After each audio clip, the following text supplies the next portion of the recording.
my name is Jasmine McDonald. Welcome back to my YouTube channel. I usually do ballet and fitness related videos every single Tuesday, Thursday, and now Sunday. Today's video is going to be a little bit different. I have some amazing news for you guys, and it's because of you that I am now officially monetized on YouTube. I always love watching these videos because YouTube's a passion of mine that I always dreamt of it becoming a side hustle or something that could give back. And it finally has. May 4th, 9 a.m. I checked my monetization section on my YouTube channel and I was approved into the YouTube Partner Program. And that's exciting to me because my goal by the end of this year was to be monetized, and it is now Monday, May the 9th. And my estimated revenue is $5.52 over 4 days, which is crazy. So I'm just gonna be telling you guys basically all the steps I took to get monetized within a year. I started YouTube in January of 2021, and I started posting consistently around this time last year. I was posting like twice a day, once every 5 days. I really had no kind of schedule until May of last year. So that would be the first tip if I was to talk to somebody or tell you guys how to get monetized on YouTube is consistency. And you hear this from YouTubers and creators all the time.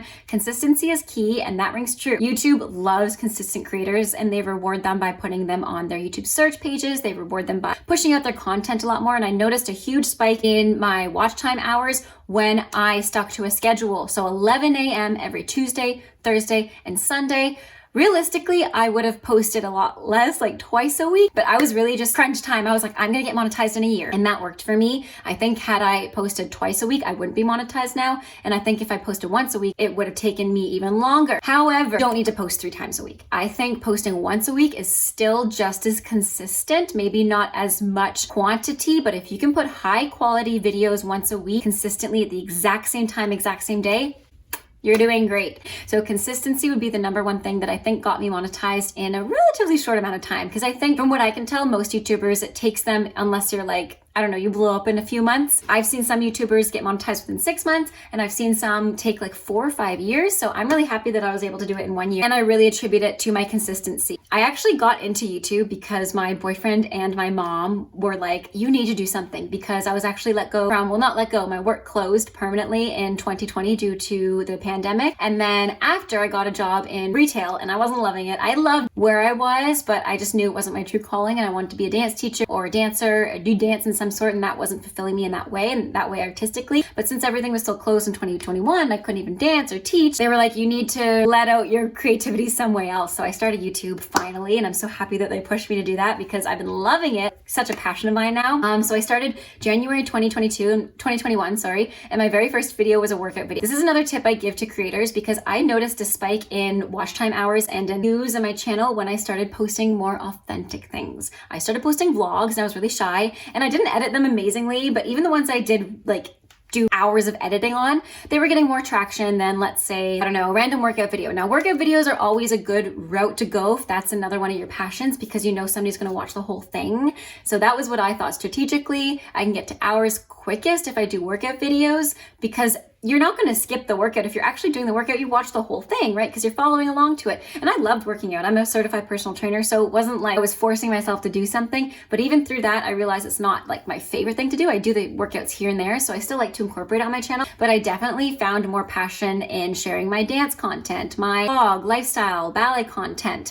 So I stuck to that and working out, and I just kind of dabbled in a bunch of different things. I did kid videos, which also performed very well, but the things that performed the best were leotard hauls. And I think a lot of people like watching clothing try on hauls, and they like watching hauls for the visualistic things because it inspires them to look at different brands or how does this fit me.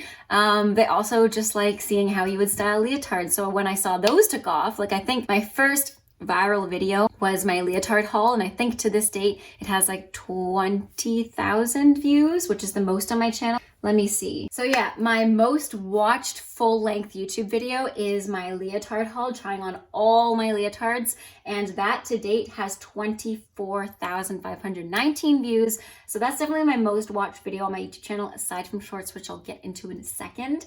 Following that, it's probably another leotard haul. Most of the most watched videos on my channel are leotard hauls, tights hauls, for like ballet outfits. And then secondly, it's my vlogs, which I was really surprised with because I was like, I don't live that interesting of a life, but I think that's what people like watching on YouTube, they like to relate to somebody. So that would be my second tip. Be as authentic as you can. Again, I started into it thinking, okay, workout videos, I'm too shy to be on camera. I don't really have to talk much. Like I don't have to talk to the camera like you guys right now. Like this is me being my most authentic self, right? You're talking to the camera and it feels awkward at first, right? You get used to it. But yeah, I started with the workout videos because I could just work out. I didn't really care about the filming process for that because then I could just do voiceover. It was still really daunting to me. And then the kids ones were the same thing. I just did little dances and then I did a voiceover. Then when I started getting into the vlogs and the leotard hauls, I felt a lot more comfortable on camera and I felt like I was being my most authentic self because I was connecting with you guys and I was connecting with my audience. I was taking you in a regular mundane life in my life. And I think that's what skyrocketed my views because you can even see in my analytics,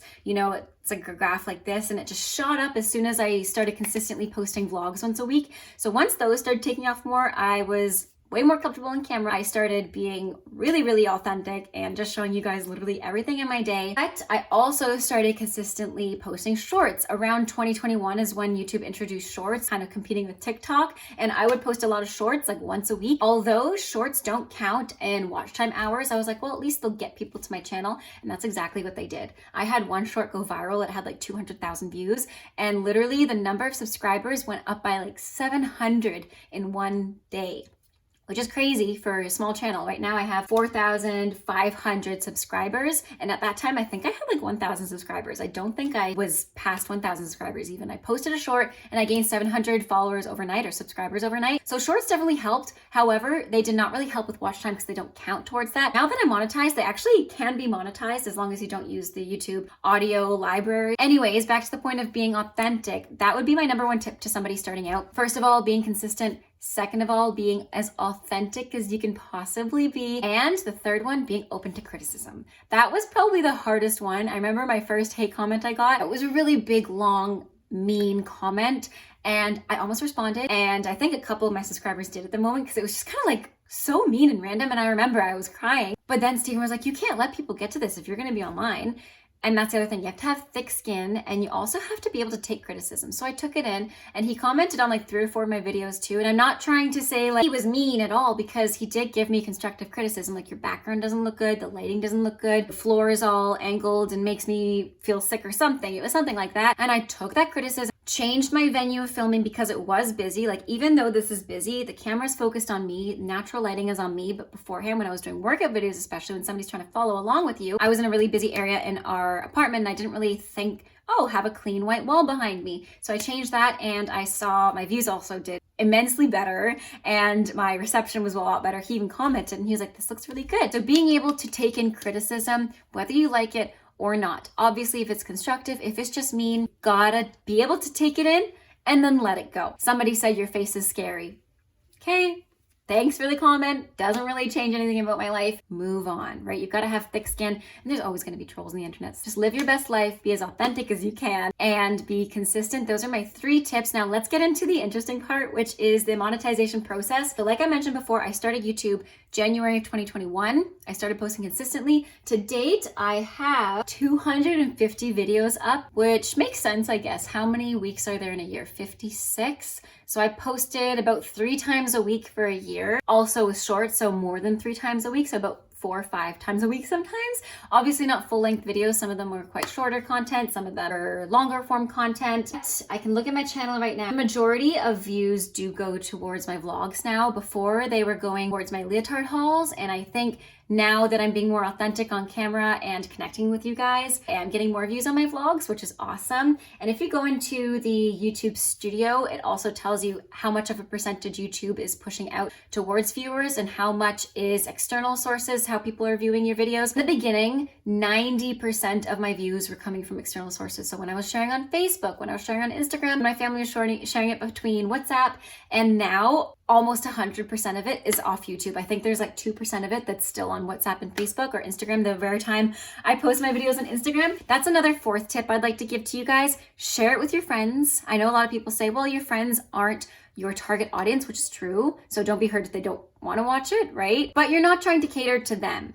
You are trying to get views, so share it with your friends, have them share it, because you also have to be comfortable with other people seeing it that aren't your target audience, right? You've just got to get it out there. Don't be shy. Share it with your friends, share it with your family. If you think about it, there's like millions of people on the internet. A chance that that exact target audience is going to be the first one to find their video. Probably not that likely, so share it with your friends so that you can widen the exposure of your videos, and don't be shy. Don't be shy. Now let's get into the interesting part, which is how much I've made so far since being monetized for 5 days. I have made a total of, drumroll, $5.52. So on the very first day I was monetized, I think I made a few cents. Let me see. On the very first day that I was monetized, I made $1.91. I actually posted a video on May the 5th as well, on the Thursday, which I think helped because I made almost $2 on the first day. The second day I made $1.76. And then the final day, which was yesterday, was $1.86. Now the revenue portion of YouTube is always backed up by 2 days. So by the time that this video goes out, it will definitely be higher. But yeah, about $5. Oh yeah, $5, sorry. $5.52 is my estimated revenue for the last period of May, which obviously May just started and I just got monetized May 4th.